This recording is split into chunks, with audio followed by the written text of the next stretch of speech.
This is a story about tribal sovereignty, the energy transition, and innovation. Think about a light switch. We flip a switch and the light comes on. That's the way it's worked for decades. The energy grid, the system we have built, connects your house, an office, even a factory. But the green energy revolution is changing all of that. Now we need a lot more electricity to power everything from cars to banks of computers. We need more. The demand for energy, for electricity in particular, has just skyrocketed. Data centers. Sudine Kelly is a former federal energy regulatory commissioner. She's watched communities trying to figure out how to add capacity to the electric grid. It's a challenge. Nobody wants a transmission line in their backyard or even in their view shed or on their ranch or in the national forest. A generation ago, electric grids on tribal lands were handled largely by the Bureau of Indian Affairs and electric utilities. But the recognition of tribal sovereignty was a game changer. Enter the Morongo Band of Mission Indians and Southern California Edison. Utilities have their mindset is they'll just come in and take your lands through eminent domain, and there's not much you can do about it. And I imagine that's what they can do anywhere else except for when it comes to a sovereign. And they have to get approval from us. A few years ago, Edison wanted to upgrade its lines to the Morongo Nation under right-of-way pacts negotiated in the 1950s. Those were coming due, and we knew this. And Edison was going to come back and want to renegotiate. So the utility had to work with the tribe. Edison needed to upgrade that line to bring more renewable from Arizona into California, where there's great demand for it.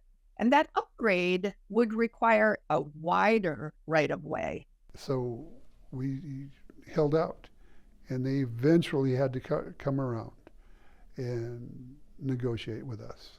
And so Edison set about discussing with the tribe, is there a way that we can do this that's a win-win?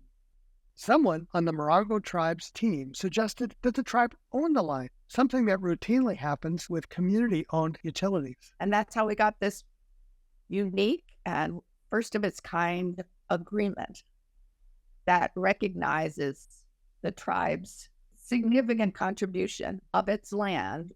This was a very difficult project to get together. The tribe had to build a whole team. We didn't have any of these people. We just had an idea. We had to get lawyers. We had to get lawyers in the field of transmission lines. Ownership changed the nature of the deal. A $400 million package that expanded the transmission lines, bringing clean energy to Southern California. We feel it's a good model for tribes all across the country to look at and adapt and see if they can use any part of it. I think it would be good for other tribes. I know it would be. It was very good for us. It's a historic partnership for the company, a first of its kind joint venture between a tribal-owned transmission company and SCE.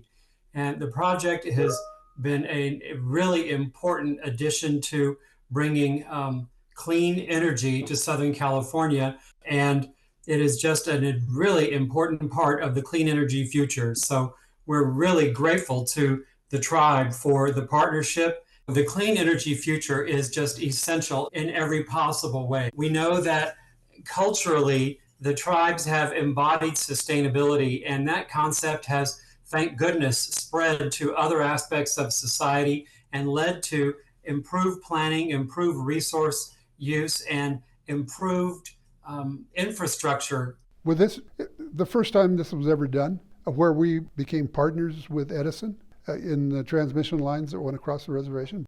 And we did all of this with the tribe investing, and the tribe being a partner with a utility, which I don't know has ever been done, at no increase to the ratepayers.